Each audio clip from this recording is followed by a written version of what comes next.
नमस्कार दोस्तों, स्वागत है आप सभी का योगदान अकेडमी पर।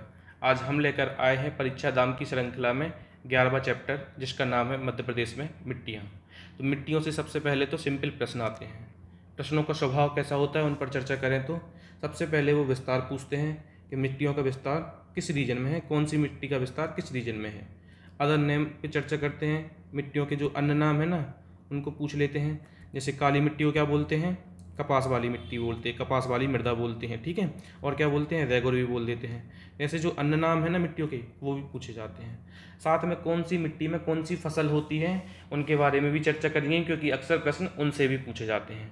तो चलिए हम आज के टॉपिक में आगे बढ़ते हैं और मध्य प्रदेश की मिट्टियों पर चर्चा करते हैं।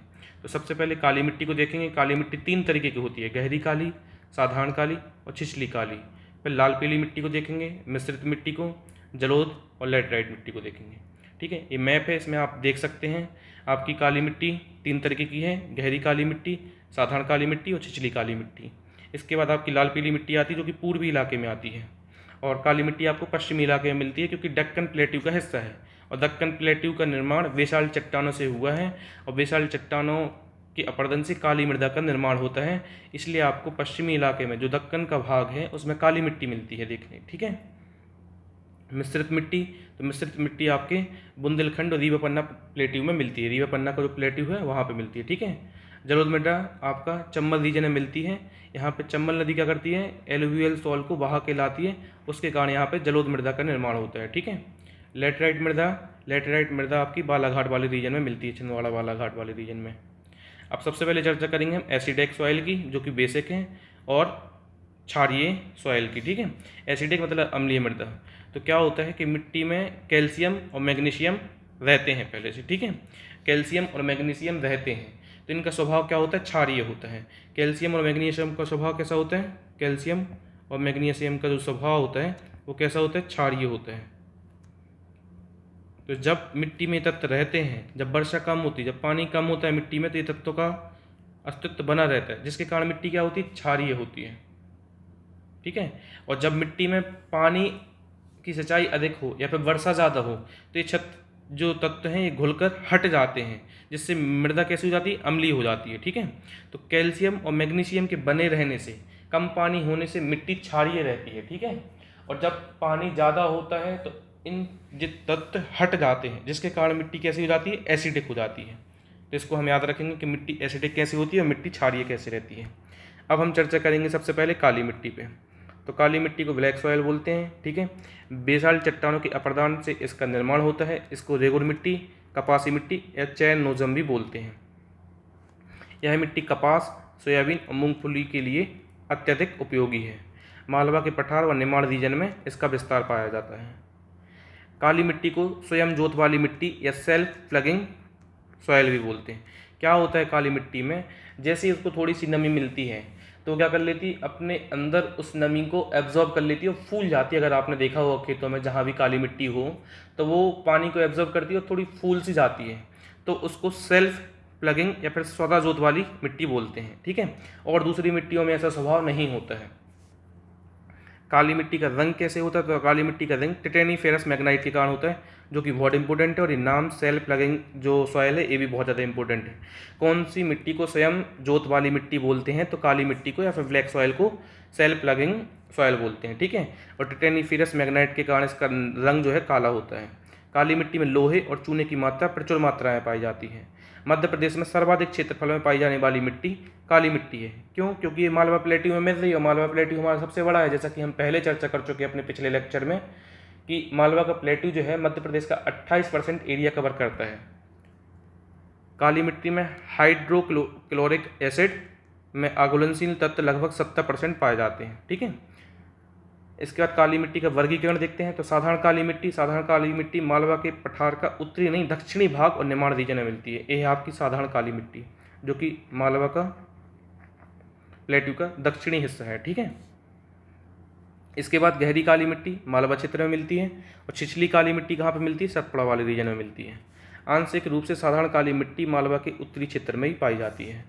काली मिट्टी के जो अन्य नाम या फिर अन्य मिट्टियों की अन्य नाम है उन पर हम एक बार चर्चा कर लेते हैं, क्योंकि ये बहुत ही ज़्यादा इंपॉर्टेंट है, एग्जाम में पूछ लिया जाता है ये काली मिट्टी का अन्य नाम क्या है या फिर इनमें से कौन सा नहीं है।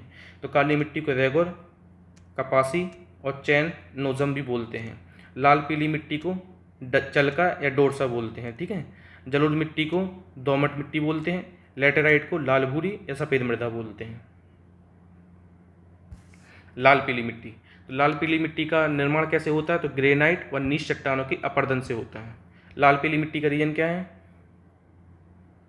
बघेलखंड का, मध्य प्रदेश का पूर्वी हिस्सा या फिर बघेलखंड वाला रीजन, ठीक है। इसका अन्य नाम क्या है, चलका और डोरसा। यहाँ पे कौन सी खेती होती है, तो यहाँ पे पानी की अधिकता के कारण धान की खेती होती है। पूर्वी मध्य प्रदेश या बघेलखंड में लाल पीली मिट्टी मिलती है। मिट्टी का लाल रंग कैसे होता है, फेरिक ऑक्साइड के कारण। देखो काला रंग कैसे होता है, टिटेनीफेरस मैग्नाइट के कारण। टिटेनीफेरस मैग्नाइट के कारण कैसा रंग होता है, काला। और फेरिक ऑक्साइड के कारण कैसा रंग होता है, लाल रंग होता है। मिट्टी का पीला रंग फेरिक ऑक्साइड के जलयोजन से, जब फेरिक ऑक्साइड वाटर को एब्जॉर्ब कर लिया, हाइड्रेटेड हो जाए, तो पीला रंग पड़ जाता है, ठीक है। और जब पानी की कमी रहेगी फेरिक ऑक्साइड में, तो लाल रंग रहेगा। लाल पीली मिट्टी में क्ले की मात्रा 5 से 6% पाई जाती है। इसके बाद चलते हैं मिश्रित मिट्टी पे। मध्य प्रदेश के लगभग 10% हिस्से पर मिश्रित मिट्टी पाई जाती है। इसमें आयरन की प्रचुरता होती है। गेहूँ, धान और तिल की खेती यहाँ पे होती है। इसका विस्तार बुंदेलखंड व विंध्य प्रदेश में है। इसके बाद चलते हैं जलोढ़ मिट्टी पे। बुंदेलखंड नीच तथा नदियों के अवसाद जमने से इस मिट्टी का निर्माण होता है। दोमट मिट्टी इसका अन्य नाम है। इस मिट्टी में पोटास की अधिकता के कारण यह मिट्टी सर्वाधिक उपजाऊ होती है। गेहूँ, गन्ना और सरसों की खेती इस मिट्टी में होती है। चंबल व नर्मदा घाटी का क्षेत्र जो है वो जलोढ़ मिट्टी का क्षेत्र है। लेटेराइट मिट्टी, लाल भूरी मिट्टी या भुट्टा मिट्टी बोलते हैं इसको, लाल भूरी मिट्टी या भट्टा मिट्टी। इसमें ह्यूमस की मात्रा मिलती है। ज्वार, मक्का, बाजरा इस मिट्टी के लिए उपयोगी है। सतपुड़ा क्षेत्र छिंदवाड़ा बैतूल में मिलती है। मध्य भारत में मंदसौर, नीमच और श्योपुर में मिलती है। यह मिट्टी सबसे कम उपजाऊ होती है। तो सबसे कम उपजाऊ होती है इसलिए इसमें ऐसी फसलों का उत्पादन होता है जो कि बहुत हार्श कंडीशन को सह सकती हैं, जैसे ज्वार, मक्का, बाजरा आदि। मध्य प्रदेश आर्थिक समीक्षा 2022-23, भारत की कुल जैविक खेती में मध्य प्रदेश का योगदान 40% से अधिक है। प्राकृतिक क्षेत्र में मृदा वितरण, तो मालवा के पठार में कैसी मिट्टी मिलती है, गहरी काली मिट्टी मिलती है। बघेलखंड में लाल पीली मिट्टी मिलती है। सतपुड़ा में छिछली काली मिलती है। निमाड़ में साधारण काली मिलती है। मध्य भारत में कछारी। और जो ये है ना आपका यहाँ से एक PYQ है, उन्होंने सतपुड़ा की मिट्टी के बारे में पूछ रखा है पेपर में, MPPSC प्रीलिम्स में। काली मिट्टी का काला रंग टिटेनीफेरस मैग्नाइट के कारण। लाल मिट्टी का लाल रंग फेरिक ऑक्साइड के कारण। और लेटराइट भूरा सफ़ेद क्यों होता है, क्योलिन के कारण, जो कि मोस्ट इम्पोर्टेंट है। ये सारी चीज़ें जो हैं ना, ये टेबल तो हमें याद होना ही चाहिए। 3-4 टेबल जो दी है ना, ये चारों टेबल हमें याद होना चाहिए, क्योंकि प्रश्न आपका यहीं से बनता है। फसलों के लिए उपयुक्त मृदा कौन सी है, तो कपास और मूंगफली के लिए आपके लिए काली मिट्टी चाहिए। गेहूं और गन्ना के लिए जलोढ़ मिट्टी चाहिए। चावल के लिए लाल पीली मिट्टी और मक्का और कॉफ़ी के लिए लेटराइट मिट्टी। मिट्टी बचाओ आंदोलन की शुरुआत वर्ष 1977 में हुई थी। मिट्टी बचाओ आंदोलन की शुरुआत कब हुई, तो 1977 में। यह आंदोलन मध्य प्रदेश के तवा बांध के कारण जलभराव और लवणता के खिलाफ शुरू किया गया था। लवणता क्या होती, क्षारीयता होती है।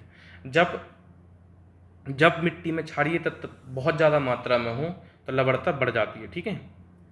अब नलिका अपर्दन या गलीय अपर्दन क्या होता है, इस प्रकार के अपर्दन में मृदा में बड़ी व अधिक गहरी नालियाँ बन जाती हैं। इन खंडरों को बीहड़ कहा जाता है। उदाहरण, चंबल नदी के द्वारा अवनलिका अपर्दन देखने को मिलता है। मध्य प्रदेश में सर्वाधिक बीहड़ प्रभावित जिले कौन कौन से हैं, श्योपुर, मुरैना और भिंड, ठीक है। आज का लेक्चर हमारा खत्म होता है। जय हिंद, धन्यवाद।